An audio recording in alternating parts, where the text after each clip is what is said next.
हिंगोली जिल्ह्याचे पालकमंत्री नरहरी झिरवाळ 26 जानेवारी 2025 रोजी नागरी सोहळा सत्कार निमित्त आले असता त्यांनी हा जिल्हा गरिबांचा आहे, गरीब जिल्ह्याचा पालकमंत्री बनवलं, इथे पाणी नाही, MIDC नाही असे वादग्रस्त वक्तव्य केलं असून वंचित बहुजन आघाडी कळमनुरी तालुक्याच्या वतीने याबद्दल जाहीर निषेध व्यक्त करतोय। पालकमंत्री नरहरी झिरवाळ हे स्वतः मागासवर्गीय असून त्यांनाही भान असायला होतं की सदरील जिल्हा मागासवर्गीयांचा जिल्हा, या जिल्ह्याचा मोठ्या प्रमाणात विकास करू या पद्धतीचे प्रयत्न करण्याचं सोडून सरळ भाषा मला पैसा कमवता येणार नाहीत कारण मी मागासवर्गीय जिल्ह्याचा पालकमंत्री आहो, यातून असाच अर्थ निघतो। त्यामुळे पालकमंत्री झिरवाळ यांना जाहीर आवाहन करतो की त्यांनी स्वतः मागासवर्गीय असून हिंगोली जिल्ह्यातील मागासवर्गीयांचा अपमान केलाय। सर्वप्रथम त्यांनी जाहीर माफी मागावी। जिल्ह्यामध्ये जर उद्योग नसतील, बेरोजगारांच्या हाताला रोजगार देण्यासाठी साधन नसेल तर त्यांनी ह्या मागासवर्गीय जिल्ह्यामध्ये त्यांचं साधन निर्माण करणार आणि त्यांना योग आला असून त्यांना फक्त पैसे कमवण्यासाठी पालकमंत्री पद हवंय का असा आमचा प्रश्न आहे। या कारणामुळे त्यांना विकास करायचा नसेल तर त्यांनी या जिल्ह्यातून निघून जावं। त्यांनी या वक्तव्याची जाहीर माफी मागावी। हिंगोली जिल्ह्यातल्या तमाम नागरिकांची व मागासवर्गीयांची माफी मागितली नाही तर यापुढे ते जिथे दिसतील तिथे आम्ही वंचित बहुजन आघाडीच्या माध्यमातून त्यांना जोड्या मारू आंदोलन करू असे आवाहन वंचित बहुजन आघाडीचे कळमनुरी तालुका अध्यक्ष राजू कांबळे यांनी केलं आहे। अहो पालकमंत्री झिरवाळ, तुम्हाला हवी आहे का पैशाची हिरवळ? अहो पालकमंत्री झिरवाळ, तुम्हाला हवी आहे का पैशाची हिरवळ? आज हिंगोली जिल्ह्याचे पालकमंत्री झिरवाळ साहेब यांनी वसमत येथे वक्तव्य केलं की हा गरिबाचा जिल्हा आहे आणि या जिल्ह्याचं पालकमंत्रीपद या गरिबाला दिलंय। मला खरंच या गोष्टीचा खंत वाटते की तुम्ही स्वतः मागासवर्गीय आहात।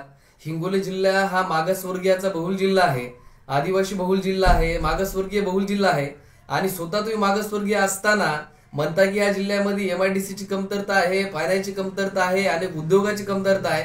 खरंच तुम्ही स्वतःच्या तरी मनाला विचारायला पाहिजे की मागासवर्गीय जिल्ह्याचा गरीब जिल्हा म्हणून तुम्ही नाव घेत आहात तर तुम्ही सरळ मागासवर्गीयांचा, स्वतः मागासवर्गीय असून मागासवर्गीयांचा तुम्ही अपमान केलेला आहे। त्यामुळं मी वंचित बहुजन आघाडीच्या वतीने आपल्याला जाहीर आवाहन करतो की सर्वप्रथम आपण हिंगोली जिल्ह्यातल्या मागासवर्गीयांची तुम्ही माफी मागितली पाहिजे।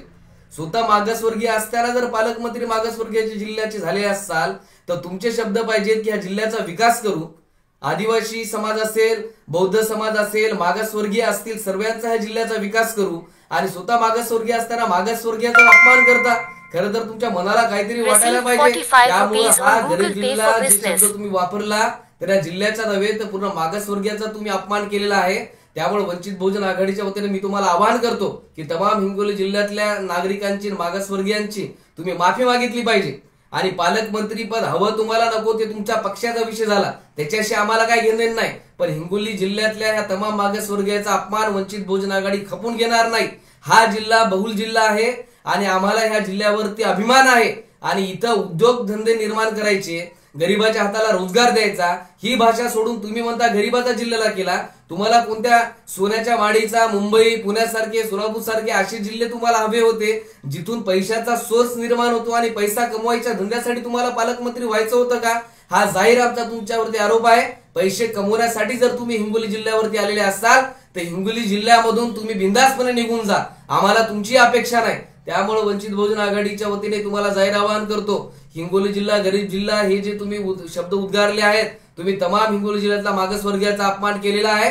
मागासवर्गीयांची माफी तुम्ही मागितली पाहिजे, अन्यथा यापुढे तुम्ही हिंगोली जिल्ह्यामध्ये जिथं तुम्ही दिसाल तिथं तुम्हाला जोडे मारा आंदोलन आम्ही केल्याशिवाय वंचित बहुजन आघाडी शांत बसणार नाही। महाराष्ट्र 24 करिता गोपाल सातपुते, हिंगोली।